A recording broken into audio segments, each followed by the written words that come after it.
Decoding psychology of money part 2।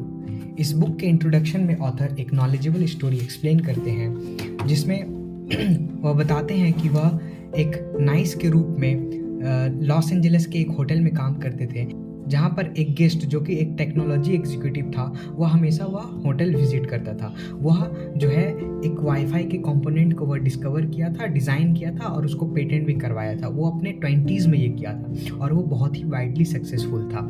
और author जो है उसका मनी के साथ रिलेशनशिप ऐसे एक्सप्लेन करते हैं as a mixture of insecurity and childish stupidity.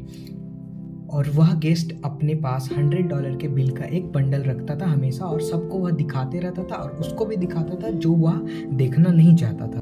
वह गेस्ट जो है अपने वेल्थ के बारे में हमेशा दूसरों को एक्सप्लेनेशन देते रहते थे कि उसके पास कितना पैसा है, वो बहुत अमीर है, ये है, वो है। और एक दिन ऐसा हुआ कि उस ऑथर के कलीग को वह गेस्ट ने एक $1000 का गोल्ड कॉइन लाने को बोला नीचे स्ट्रीट से। 1 घंटा बाद उसके हाथ में गोल्ड कॉइन्स था।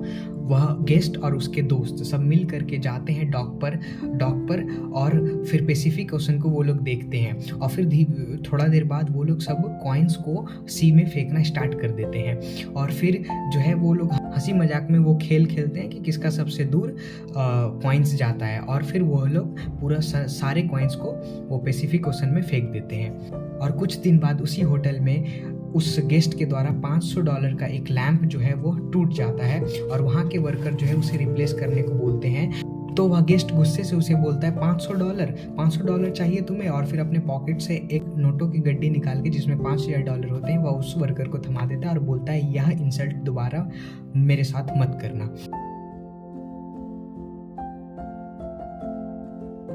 तो इस स्टोरी से यही सीखने को मिलता है कि doing well with money has a little to do with how smart you are and a lot to do with how you behave, and behaviour is hard to teach even to really smart people. A genius who loses control of their emotion can be a financial disaster. The opposite is also true. Ordinary folks with no financial education can be wealthy if they have a handful of behavioral skills and that have nothing to do with formal measures of intelligence. और हाँ, point to be noted, मैं अपने top 100 subscriber में से किसी एक को यह बुक गिव अवे करने वाला हूँ, सो सब्सक्राइब नाउ।